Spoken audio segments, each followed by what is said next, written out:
maybe, you know, I lost position against his head. My leg came out a little soon. Maybe I broke his grip, but then he caught it again really fast, you know, and I found myself here where I have my thigh on his head, you know, but I'm struggling to kick and get his arm all the way out, okay? This would definitely be maybe a situation where your opponent's a little bigger or stronger than you, you know, because for the most part, with my leg and my body, I should be able to get this, but it doesn't hurt to have options, okay? So what we're going to do here is we're going to start to bring our heel over to this side of his body, okay, where I'm kind of stepping onto his thigh. I want to use this to help me get some elevation, okay? I know his other hand, his right hand over there, is probably going to be on the floor, helping him, you know, push and drive and try to get posture. And sometimes he's going to posture up so strong that it's almost going to lift me up a little bit, all right? So he starts to press up and get his arm out. I'm going to use that as a way to help me invert onto my shoulder and get myself up, okay? Now I can use this foot to kind of step as I bring my right leg through and through his armpit. I'm going to shoot it through that armpit and immediately bring this back around and catch a triangle lock, okay? So this leg goes through, boom, I shoot my triangle, all right? Now I can let go of the arm here, and I like to come and grab my foot and start to make this a tighter triangle, okay? So that you can grab your foot or even your shin right through the inside. Trim the sweat. So I can grab my shin, boom, and make a new tight triangle to what I got initially, all right? Now, this is a pretty tight triangle, but it might not be enough to make him tap yet. Okay, sometimes we can use that to help us get the arm out, you know, but we're going to say all of this is too strong. I can't get it out. And I just have this triangle now. So what am I going to do to get the finish? Okay, from here, I'm going to start to reach up and get his far ankle. All right. And I'm going to start to pull his ankle to make him fall to his side. From here, I'm going to come through and make a grip in front of his quad. And now I can use my hip and pull his leg and get the finish, all right?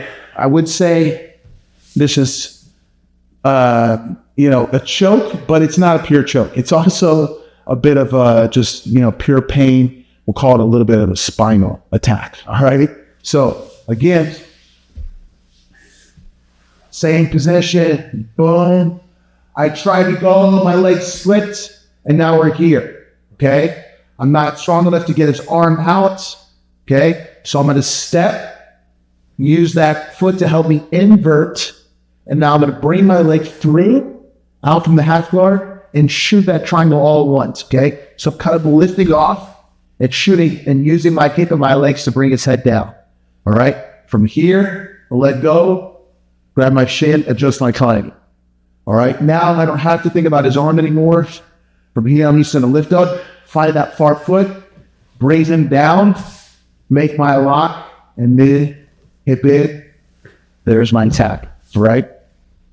A bit of a unique finish. You know, like, obviously it's an opposite side triangle, and then, you know, we're pulling the leg. It's, you know, a little, maybe not expected, right? Maybe they think they're just going to work on the arm, or just keep that triangle lock. So this one can definitely catch people by surprise, and it is very, very strong. It's almost like the opposite of the triangle on the back when you grab the leg. Now we're going the other way. So be careful with your training partners on this one, but definitely another one that's become one of my favorite options from there. Okay, let's go back to the same spot. And, you know, we have the Kimura, we have the triangle. Let's look at how we can get a straight armbar from there, all right? This is going to really come down to how they break the grip and find the separation from their hand to their thigh to get it out and get the arm straight, okay? So, once again, same approach, okay? Boom, boom, made my Kimura grip. I started my attack. I found myself with my leg over, okay? And his hand still tight, okay? Now what I'm going to do, I'm going to step on the thigh again, And I'm going to use this as an opportunity to thread my leg all the way through. Okay, so I'm going to invert to get up, and now I have the space to thread my leg all the way through across to his far thigh, right? From here, I'm going to fall back down to my side, okay? I want to stay on this side always, all right? Because this, you see how his head came back down and weights him down. It's a much stronger attempt, okay? But I still got to deal with how I'm going to get this hand out, all right? From here, I'm going to keep my Kimura grip, let go of his wrist, and pull my hand through, okay? Now, that got his arm out. Very unlikely that's going to be it. He's going to catch it again, or maybe it didn't get it all the way out. But now I'm here with my hand on my thigh, okay? My bottom arm is the one that's through, and my top arm is free. Super important one like this, all right? Because here I have the ability to put pressure, pull. I just use my hand on my thigh. Look how that creates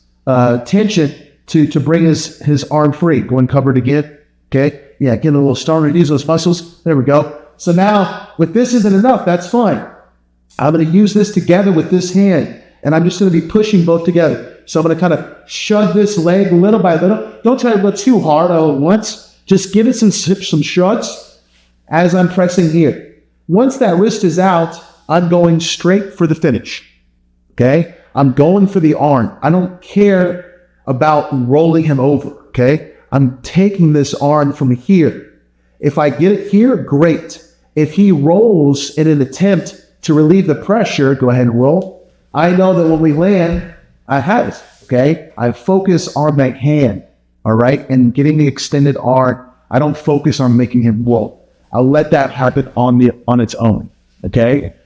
So you notice I have the Kimura grip. I let go of his wrist, and I pull my arm through so my hand can rest on my thigh. This is how I wedge, all right? And I push, and my blade works into his bicep and makes his arm want to come out. And then I have the other hand to push his knee to work along with me, okay? So again, same spot, boom. We end up with our leg over, okay? We press. Maybe we don't feel confident to go for that triangle, so we come up, we thread our leg through, and we fall back down, okay? So right here is where I pull my hand through.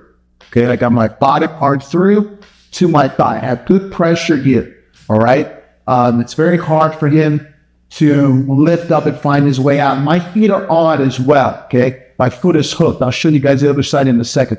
My foot is hooked on. I'm not being lazy with my feet where you can push my feet with the other hand, and I start to lose that connection, okay? I'm keeping all of this on, so he has to keep that hand on the floor, all right? Now I start to press here against my thigh and extend as I use my other hand. Look how that frees his hand. Now I can start to make my lock, and look how I grip right in his thumb, okay? So he can't turn his wrist out, and I'm going straight for the armbar. A lot of times you're going to finish it right here, okay? And if they roll, they roll. Doesn't make a difference. I just keep my legs in position and immediately put my pressure to get the finish right here. Usually they end up tapping in the roll. You know what I mean? As soon as they go, they're already tapped in because there's no grip for us to break. The arm's already extended, all right? Let's do it again. Let's see from this way. So be up here. One more time. Okay, we're in the position, all right? I step to lift up, bring my leg across. Here I come down, pull my hand through. Look, my legs are on, okay? This foot is right there. I don't even like to let this one dangle on the floor too much too. I like to keep both tight, all right? Now make that pressure, boom, free, and there's my arm bar, okay? This is one of my favorites. Of course, I love the Kimura, but I like this arm bar a lot too. I had even some MMA fights where I finished with this belly down style arm bar. Ronda Rousey was very popular for it. It's such a great way to get access to extending the arm without having to deal with the grip, all right? So the key thing is remember to stay facing the legs. If we turn the other way, they can posture up and we lose everything. When they stay facing the legs, we're heavy. They can't posture up. They're just hanging on. And now you know how to break the grip to get the finish. Okay, let's go to one of the most popular viral techniques these days, the Choi bar. All right.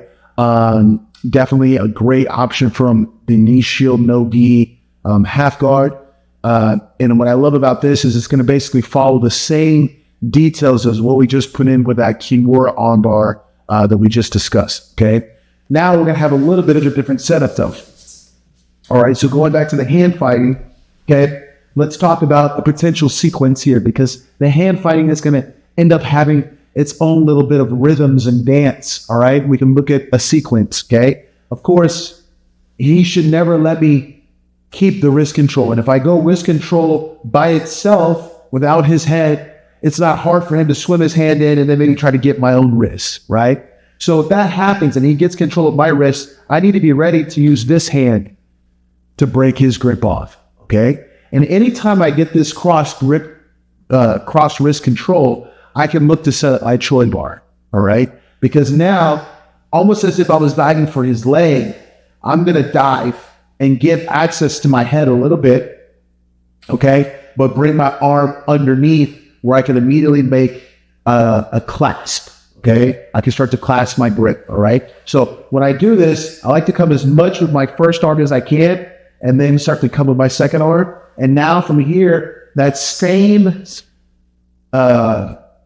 position where we use our knee, okay, to help us free the arm for the Kimura finish. All right. I'm going to be looking to do the same thing here. Okay. So I'm going to keep his arm tight to my body as I use my knee to get the separation from his head and his arm. All right. So now he doesn't have posture and he's very weak. Okay. And from here, I can immediately start to kick my leg over and find the space to go directly through around the body. All right. Now, hopefully, we were able to keep that hand from making a grip. All right. But if he did step his leg over and hide his hand in his thigh, which is a very common, popular approach, we know how to put our hand on our thigh and break the grip, just like we did before off that Kimura transition. Okay. So I'm here. Now I can start to break the grip and then go for my full armbar finish. Okay. So this is the perfect time to discuss this technique because it goes directly in with what we just did. All right. So using the cross grip control to bring his hand to our shoulder and our ear. All right. Where now I can start to lock on and bring my knee through to create the separation, keeping his arm tight to my body, and then finding the space to bring our leg all the way over through that hole across his body. From here, I never gave him a chance. I kept it tight up. He didn't even get it. From here, all I need to do is grab at his thumb pad, and then I have